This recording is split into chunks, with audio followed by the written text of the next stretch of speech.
trans people don't choose to be trans. This is something we're born with. It's an integral part of both our mental and our psychological makeup.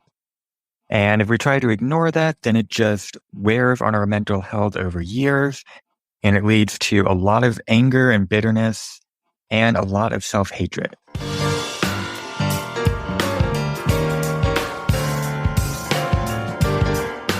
What considerations need to be made if people are born with congenital heart defects and determine their gender identity does not align with the sex they were assigned at birth? Is it possible for someone with a critical congenital heart defect to take hormones safely? What advice would an adult transgender woman have for others in the CHD community? Welcome to Heart with Anna. I am Anna Jaworski and your host. I'm also a heart mom to an adult who was born with a single ventricle heart and is 28 years old. This is the reason I am the host of this podcast. Today's episode is called Congenital Heart Defects and Gender Identity, and our guest is Hope Jaworski. Hope Jaworski was born in Temple, Texas, with a single ventricle heart in 1994. She lived as a male under the name Alexander for 27 years before realizing and accepting that she was a transgender woman. Hope enjoys writing, playing tabletop games with friends, and 3D printing. She has worked in healthcare for 7 years. Today, Hope and I will be discussing her coming out as transgender, the trans community, and in particular, concerns for trans people with complex medical conditions. Hope is my child, and she has been on my program numerous times in the past, including when she interviewed me to celebrate my 300th podcast episode. Welcome to Heart with Anna, Hope. Hi, thanks for having me on this episode. I'm really happy for us to be talking about this, Hope, because I think this is a topic that has not really been addressed a whole lot in the media. It really hasn't. There's a lot of talk about trans people and trans communities in the media, but this is definitely an area that isn't touched upon. Well, let's start by talking about your medical history. Can you tell us what heart defects you were born with and what surgeries you had as a child? I was born with a mix of heart defects, and the first label they gave me, and they had that for a long time, was hypoplastic left heart syndrome, which meant that the left side of my heart didn't grow properly. Now they've simplified it to single ventricle, but I also have an ASD and a VSD. I have transposition of the great vessels and a coarctation of the aorta. As for surgeries, I've had the Fontan procedure and a Fontan revision about 16 years later, and at that same time I also had a Maze procedure done. Right. So that was one of the reasons why your cardiothoracic surgeon called you HLHS, because he gave you a modified Norwood procedure and he knew you would have a Fontan. And that's what the typical journey is for somebody with HLHS. But even when you were a baby, the cardiologist and the CT surgeon were fighting over whether you were HLHS or single ventricle. And finally, 20 some odd years later, we just call you single ventricle. So for those of you who are listening, Hope is not a traditional HLHS patient, but she certainly has a single ventricle heart. So you did a really good job of summarizing your heart defects and your surgeries. I know you've had to hear that all your life, but it's different when it comes from you, isn't it? It is, yeah. And it's been interesting working in the medical field the last 7 years. And I say last few years, but it's been longer than that because I actually get to talk to people who have some understanding of it. And so I've had to really brush up a little bit on my condition. Right. Can you tell us what medications you're currently taking, Hope? These days, I'm only on Eliquis and lisinopril for my heart condition. Okay, great. How did your heart defect impact you growing up, Hope? Well, most days it was just that I didn't have as much stamina as the other kids when we were running around. I had more hospital visits than my friends, but because I was homeschooled, that didn't really change a whole lot socially. Then I had the Holter monitor every now and then. But the most important thing here, though, is that I never made my heart condition a big part of my identity. I never got very involved in the heart community. I focused my socializing on other friends that I had. Right. And when you were little, even when I encouraged you to go to heart camp or to do things with other heart warriors, you really didn't want to do that. And I didn't feel it was necessary. And I didn't feel that I should push that on you. I felt that if it was something you wanted to do, I wanted to make it available to you, but it wasn't something that you were ever interested in. You'd rather hang out with the Boy Scouts or with the robotics kids or with the homeschoolers. It's not like you... Yeah, or karate. It's not like you didn't have groups of kids to socialize with, but you just never really seemed to want to socialize with other kids with heart defects, aside from when I forced you to because I took you to an event that I was going to, right? Exactly, yeah, which wasn't a problem. I didn't dislike doing any of that. It just never really drew my attention. Right. Did you feel that your heart defect limited you in any way or made it hard for you to fit in socially?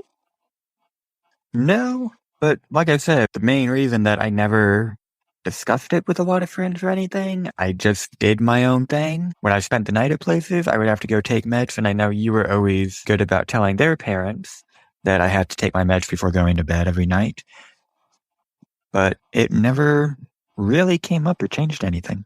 At least not that I know of. Maybe some of my friends have a different opinion. But I don't think they do. I think that your friends had some of their own issues. I remember one of your Boy Scout friends had ADHD and he was on medication for that. And I remember him coming and spending time with us. And I had to make sure that he had his medication on time. And we just didn't make a big deal about it. And I think that your friends behaved the same way because I also know we had some friends who had asthma and they had medication. So it wasn't like any of us made a big deal about any of those conditions. We just kind of acted very matter of fact about it. Which is how it should be. But that's right. Exactly. We will be talking about transgender issues in this episode. But before we get into that, can you share a little bit with my audience about your gender identity? So I am a trans woman, which means I feel more comfortable presenting myself as a woman and being seen as one by people and treated that way. I think that the average person still has a little confusion about what a gender identity is. All kinds of things are said about it with not a whole lot of understanding. My body is still physically male, but I'm not comfortable with thinking of myself as a man, and I find myself much happier with all of my friends, both male and female, treating me as one of the girls instead of one of the boys. So part of it, for me, is about socializing, because in hindsight, I feel like I was putting on a facade of being a guy for years. Part of it is also just internal. Even if I didn't have friends to hang out with or anyone, I would want to transition for my own sake, just to be comfortable looking in the mirror and thinking, yes, that's me.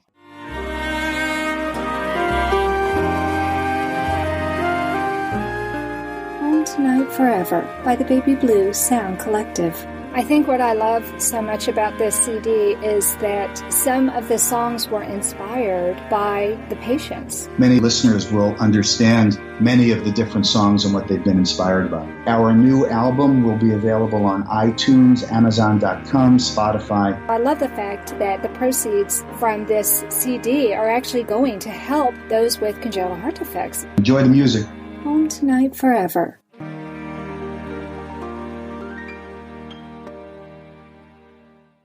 This content is not intended to be a substitute for professional medical advice, diagnosis, or treatment. The opinions expressed in the podcast are not those of Hearts Unite the Globe, but of the hosts and guests, and are intended to spark discussion about issues pertaining to congenital heart disease or bereavement. You are listening to Heart with Anna. If you have a question or comment that you would like addressed on our show, please send an email to Anna Jaworski at anna@hearttoheartwithanna.com. That's anna@hearttoheartwithanna.com. Now, back to Heart with Anna. I'm sure many people who are listening to this program will be surprised by this topic and this episode. Let's briefly talk about what it means to be a transgender woman in the year 2022, Hope, because things have really changed. These days, it's easier to find information on trans people, and to reach out to trans communities through the internet. It's also easier to find doctors who are willing to help you gain access to gender-affirming care, whatever that may be for each individual. Unfortunately, especially the last decade, we are becoming more normalized and we're talked about more openly. This has also made us targets politically. So it means we have to be ready for some people to dislike us, and we also have to be even kinder so we don't get labeled as the bad guys. It means we have a lot more expectations piled on us than there really should be. Well, it's just like what it was like for women a long time ago, too, where women felt they had to do twice the job as a man to get half the pay. And it hasn't seemed fair. Unfortunately, that frequently happens when you're a minority. But women aren't really a minority. Right. They were marginalized. When you're a marginalized population. And so transgender people have been marginalized as well because it's not seen as mainstream. Right. It's somewhere between a 1% and 2% chance of somebody being transgender. But you and I have talked before, and you've said you don't even really trust those statistics because a lot of people who are trans may not feel comfortable answering polls, and the polls may be biased. They may not even accept it about themselves. I think that the actual number is a little bit higher than that, maybe as much as 4%, but that's still speculation. It's still a small percentage. That still means that 96% of the people are not trans. It is. So. But on the other hand, what's the percentage of people born with heart defects? Well, yeah, that's a really good question. That's also very controversial. Some statistics are 1 in 112. Others say 1 in 100. But I talked to a cardiologist who said that 3% of the population is born with a bicuspid aortic valve, and that is the most common congenital heart defect. And the American Heart Association does not count that when they're talking about congenital heart defects. So if that's the case, we may have more like a 3 to 4% of the population that has congenital heart disease, just like you're saying, may be trans. And we don't really know because people aren't being consistent in the ways that they're counting that. So I think in both populations, the CHD community and the trans community, we have a problem with being able to appropriately know how many people are affected because both of these are invisible. They're both invisible. Hard to locate us. Yeah. Yeah. And unfortunately, in the CHD community, it's even harder in some ways because some infants die and they don't perform an autopsy. And who knows? But they may have had an electrical problem. I'm very suspicious of SIDS deaths, wondering how many SIDS deaths are actually babies who were born with heart defects. Oh. I don't know, but I'm very curious now that we know that could be an interesting study, but it would be very difficult to do. Yeah, it would be very difficult to do. And as far as the number of people who are born with a bicuspid aortic valve, I think that what's so hard about that is that there is a certain subset of the population that have a bicuspid aortic valve that never ever have any symptoms. And doctors find out by accident when they go in and they operate on the heart for something else, like acquired heart disease, and they say, wow, this person has a bicuspid aortic valve. And how many people are just slipping under the radar all these years? Exactly. And then there are some people who can die from that. Right. So there's a continuum of seriousness, even with something like a bicuspid aortic valve. One of my coworkers had a heart condition, which apparently she'd had all her life, and it didn't become an issue until she was in her 50s. And I don't think she needed a surgery, but then it was something she had to get on medication for. Right, especially prophylactically, like when having teeth cleaned or something like that, so it doesn't cause bacterial endocarditis. I think there's a fairly substantial part of the population that may have a heart defect that don't even know it. And luckily for them, it's not something that's going to prove to be fatal. Right. With the trans community, I think it's also an invisible condition. I mean, it's the way that you feel. It's the way you perceive yourself. And it's a way that you express yourself and a way that you feel comfortable being. And children, I feel, are very good at peer pressuring one another into behaving as part of the group. And so people will all the time hide their interests or their desires because it doesn't fit in with the group. Right. Well, like you were saying, trying to be one of the guys or be one of the girls. Exactly. Yeah. Okay, so what are 3 of the most important things about transgender people that you want our listeners to know? The most important is that trans people don't choose to be trans.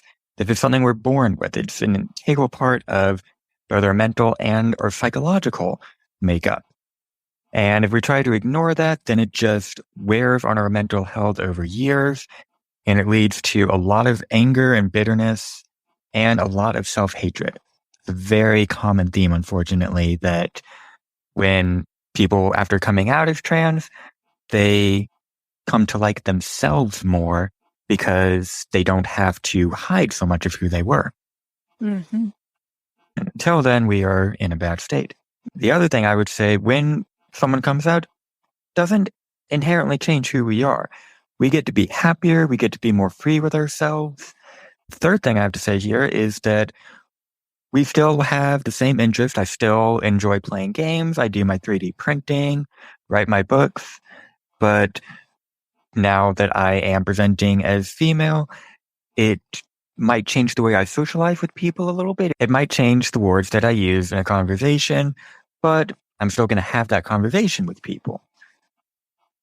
So usually being transgender is something that once we have started it and once people know that we are trans, it doesn't get brought up again. My friends call me cis girl, Hope, of course, but they generally now just treat me as their girlfriend, their friend who's a girl, not dating anyone yet. The thing that's been interesting to me in watching you come out is that you definitely do seem to be happier. I definitely feel that you smile more than you did before, but I never really thought you were sad. I never thought you were depressed, but you just seem more comfortable with yourself now that you've come out and told us that this is who you are. And you like pretty things. When you were a boy, you pretty much didn't pay attention to fashion or clothes or your hair. Didn't, and that is a multifaceted thing because on the one hand, it was part of that whole pretending to be a guy thing, you know, because guys don't get into that stuff. And if I wanted people to think that I was one of the guys, I couldn't be interested in it either. Also, as far as my own appearance was concerned, I feel like I just never cared about my appearance because I didn't see what could be done for it in a way. Like, I didn't realize how much I disliked my own appearance to the point where what changes I could make didn't matter because I still wouldn't like myself. One of the very few things I did that would be considered fashionable that I really cared about was when I grew my hair out when I went to college. And I liked that. I liked having long hair. And I cut it back for practical purposes because it was getting just difficult to keep up with on a daily basis. But now I'm growing it out again and I'm really liking it. So it's interesting that you said that the guys didn't really worry about clothes and stuff because your brother did. True. He bleached his hair and... He bleached it. He made it blue. Yeah. But not just that. I mean, he was very persnickety about his clothes. And you may not remember this because you were the little brother. But even when your brother was younger, he was very particular when we went shopping.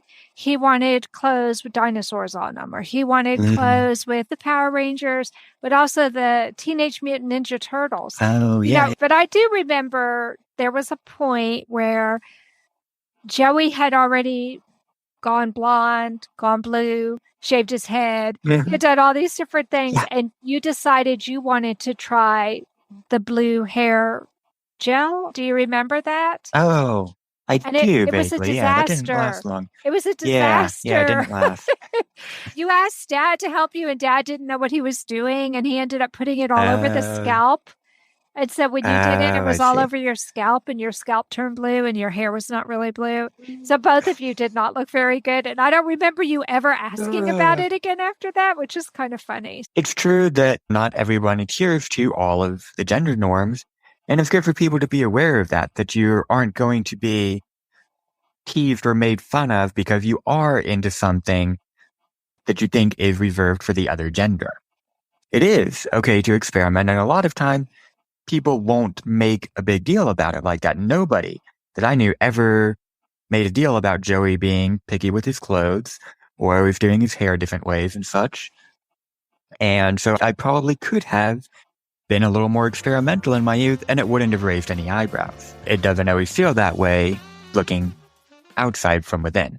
Anna Jaworski has written several books to empower the congenital heart defect or CHD community. These books can be found at Amazon.com or at her website, www.babyheartspress.com. Her bestseller is The Heart of a Mother, an anthology of stories written by women for women in the CHD community. Anna's other books, My Brother Needs an Operation, The Heart of a Father, and Hypoplastic Left Heart Syndrome, a handbook for parents, will help you understand that you are not alone. Visit babyheartspress.com to find out more.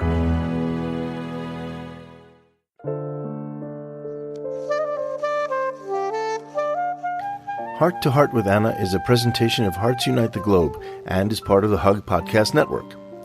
Hearts Unite the Globe is a non-profit organization devoted to providing resources to the congenital heart defect community to uplift, empower, and enrich the lives of our community members. If you would like access to free resources pertaining to the CHD community, please visit our website at www.congenitalheartdefects.com for information about CHD, the hospitals that treat children with CHD, summer camps for CHD survivors, and much, much more. Before the break, Hope, we were talking about growing up and some of the feelings that you had growing up and experimenting with different things. And it doesn't sound like you really started to appreciate your gender until you were much older. Definitely. Until I was in my 20s, I would say.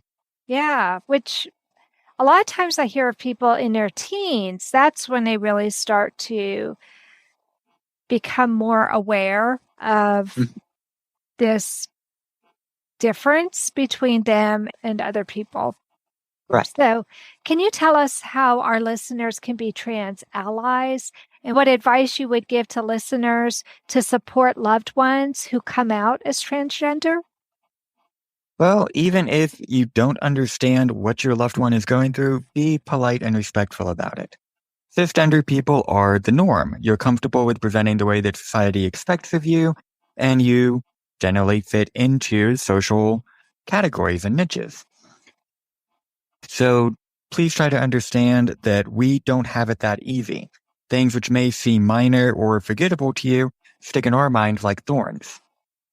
Can you give an example? Because the thing that comes to my mind is like using the bathroom. That's actually an important thing to clear up, is that usually trans people don't use their preferred bathroom out of a sense of innate comfort. It's a safety thing. A lot of times what I hear is that a trans person will keep using the bathroom based on their sex at birth until they are transitioning to a point where people give them funny looks and they see you as a woman going in the man's room or a man going in the women's room. And then they switch because clearly it just looks right for them to be using that bathroom. It is generally just a safety thing. It's not about, oh, I'm a woman, so I get to use the women's room. It doesn't matter. It's a bathroom. You can use either one just fine. Mm-hmm. I'm seeing more and more restaurants and stores even that it says restroom and it has a picture of man and a woman. Yes. So it's non-gendered bathrooms, but it's a single stall and it has a door. And Yes. I think that is becoming more common. And it's better for everyone that way because then it eliminates this uncomfortable situation where you're not sure how to behave. Whether you're the person in the restroom and somebody else walks in and that makes you uncomfortable or you're uncertain, or vice versa. You're the person who, which one do you use? If it's Right. man, woman, it makes it so much easier for you. Right. So that's not exactly something that causes distress on a regular basis. As for an example of what would, it's small things. It's being misgendered in ways you don't think about. Misgendering is definitely one of the things that happens very often, but you know that people don't think about it because they just look at you, and strangers in particular, they see a man or a woman and they say, "Oh, sorry, miss," or "Excuse me, sir," or whatever, something like that. And coming from strangers, I get it. I'm not going to bother correcting them or anything. But when it comes from somebody who knows me, that stings a little more. So if you can keep in mind something like that, because someone who's not trans wouldn't really understand how much it hurts. Even if you, Mom, were referred to as sir, you would be a little confused, but you wouldn't be upset over it, really. I Right? don't know that I'd like it too much, but I'll be honest with you. When I was in my 20s and people called me ma'am, I didn't like that either. Oh, well, to be fair, yeah. But just because I didn't think I was old enough to be a ma'am. I was Right. old enough to be a miss, but I wasn't old enough to be a ma'am. So it's funny, but I think that's a situation where I don't think it just affects trans people. I think people overall can get a little miffed if people refer to them in a way that they don't see themselves. Mm-hmm. That is true. For trans people, it tends to happen on a more regular basis, though. So if you can keep that in mind for your trans loved ones and put in the effort to consistently refer to them the way they prefer, that can make a big difference for them. I liked it when Dad and I first found out, and we would make a mistake, and then we would correct ourselves, and you would say to us, "Thank you. I don't expect you to be perfect, but thank you for trying so hard." It's happening at work sometimes now with some of the people there who will correct themselves or make a point of addressing me as Hope, and it really does mean a lot. Mm-hmm. Yeah. Well, I think when you or other trans people can let us know that you appreciate our attempts, because especially for Dad and me, for 27 years, we called you Alex. For 27 years, we referred to you as a he. So to all of a sudden just flip the switch and call you by a different name and a different pronoun, it doesn't come naturally. Nope. And I understand that. But you two have done a great job in, 10 months now, of correcting yourselves, of updating your terms for me. Well, good. I'm glad you feel that way because we're your biggest fans and we want to be supportive of you and we love you. You're our child and it wouldn't matter which gender you were, which pronouns you want to use. All that matters is that you're ours and we love you. Thank you. I love you too. Well, one of the things that most concerned me, Hope, when you told me that you were going to transition was that I knew you needed medication to make that transition successful. And I was scared about how those medications might interact with the medications that you should have been taking. But you made me really proud of you because you had fallen out of care, which was something that, really, really concerned me for years. Yes. And you got yourself back in care. So can you talk to me about the medications a person might take to help make that transition successful? Sure. I'm going to avoid stating my specific prescriptions. Some trans people have to resort to ordering medications themselves, and I don't want them using my prescription as a basis. There's ways to research what's best for each individual. But generally speaking, a trans woman is likely to take both an estrogen supplement and a testosterone blocker. And there are a few different meds that can be used for each of those purposes, but it's usually only the two. And sometimes another estrogen supplement is added once the body has begun changing in order to help speed up the transition and make it a little smoother as well. For trans men, I'm not as certain. I've heard mainly of taking testosterone injections. I don't know what is taken to reduce the estrogen levels in their bodies, but I'm sure there must be some medication they use for that. Non-binary people have very much individualized transitions, so they have to discuss it with their doctor if they choose to undergo hormone therapy. Not all trans people do. Most of us, the last statistic I heard was over 60%. Probably that other 40% is in good part due to lack of availability. Okay, so hold on. So 60% Yes. of trans people do choose to have some kind of hormone or medication treatment? Yes. Okay, and 40% don't, and you think some of that may be lack of availability? Yes, I do. Okay, so I guess what concerns me is that we know that certain hormones can cause arrhythmias, can cause problems with the heart. Yes, and an increased risk of blood clots is a known factor. Exactly. Right, especially with estrogen. In fact, I've known of some CHD adult women who were told do not use certain kinds of birth control because that could cause problems with blood clots. I think that just points out the significance of talking to your cardiologist. So can you tell me about, as you were getting deeper into your transgender status, how that helped you to see the importance of seeing a cardiologist? Well, it was, to be honest, more of a self-care thing. I started to accept that it was a possibility and that it was something I needed to do for myself. I started to really care more about my own health, and I was more willing to put in the effort to take my meds on time every day and to make appointments and all of that. Okay. So I would say it's more of just a self-care thing.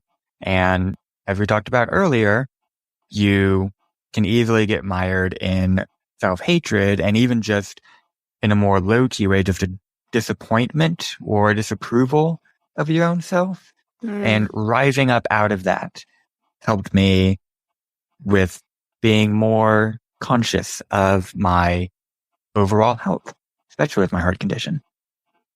That is the most valuable part of this transition for me, is that I have seen you start to take care of your health better, getting your eyes checked again after years of not going to see the optometrist, even though probably every year would be a good rule of thumb for you. And I me, waited like 5 years. Yeah, because your dad and I are both bespeckled, and you've been bespeckled since you were 4. So we used to take you to the optometrist, but I am noticing that you've gotten back into good dental hygiene and just overall better, good health. And I'm really, really happy to see that this is something that is now valuable to you, because I think maybe you were going through a period of depression for a while and none of us really understood what was going on.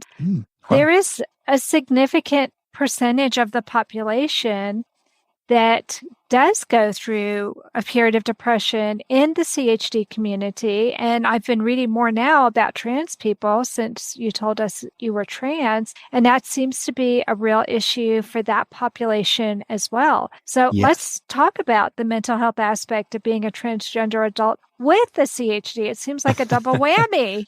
Right. Well, I never felt a lot of anxiety regarding my heart condition.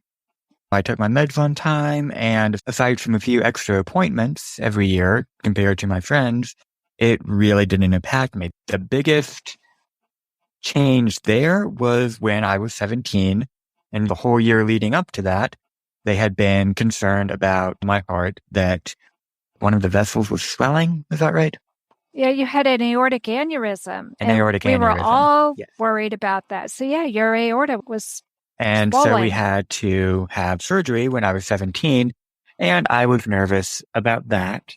But that was a very localized sort of thing. It wasn't like constant anxiety in my life.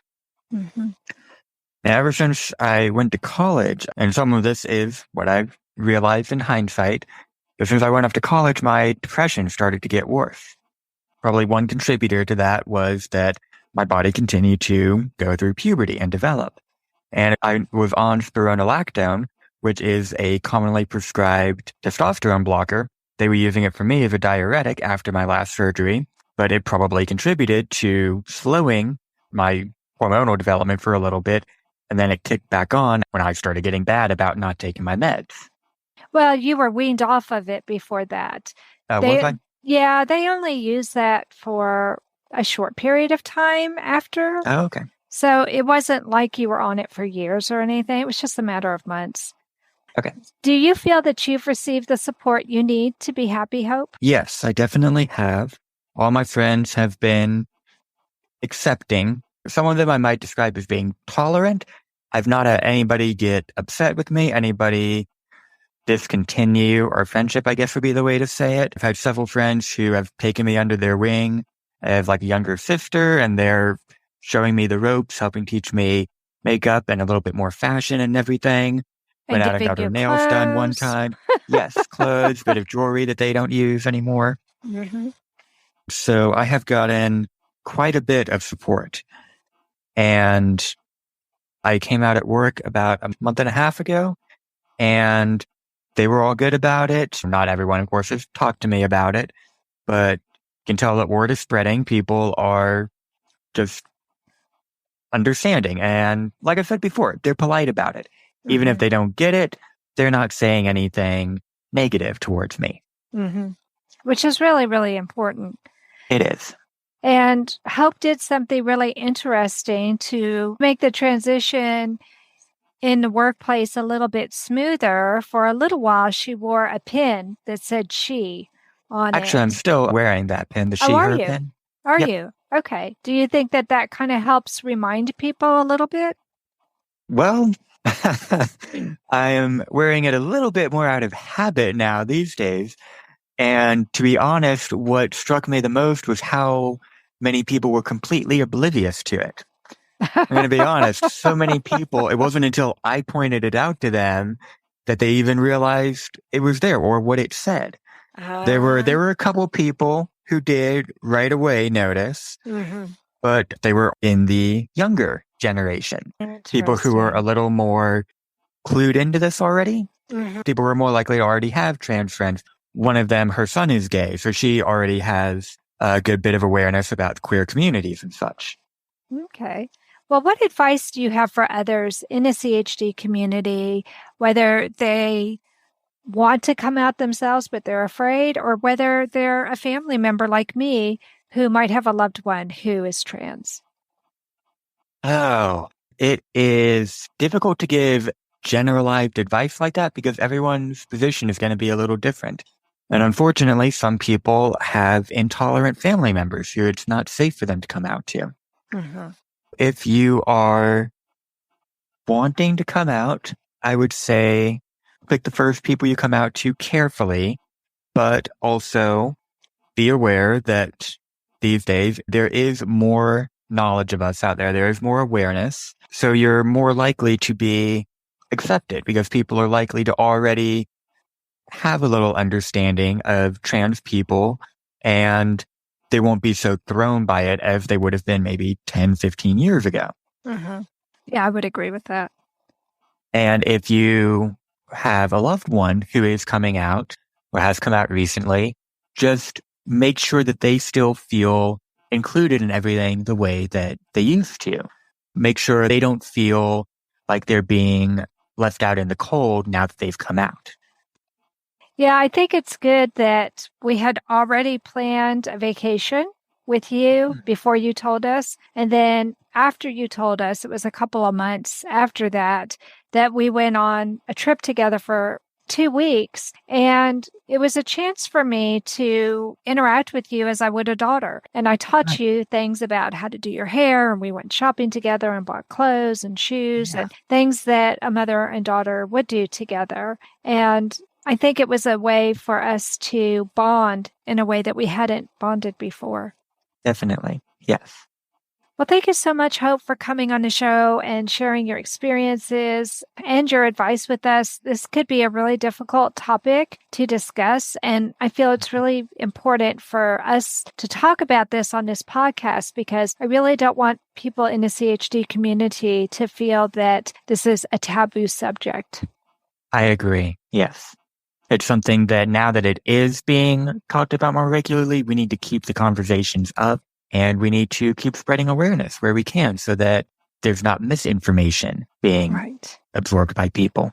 Exactly. Well, thank you so much for coming on the program today, Hope. Thank you so much for having me.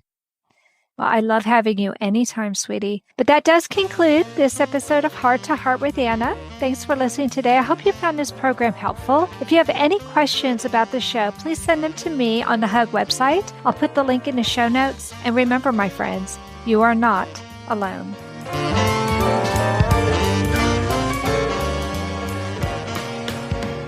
Thank you again for joining us this week. We hope you have become inspired and empowered to become an advocate for the congenital heart community.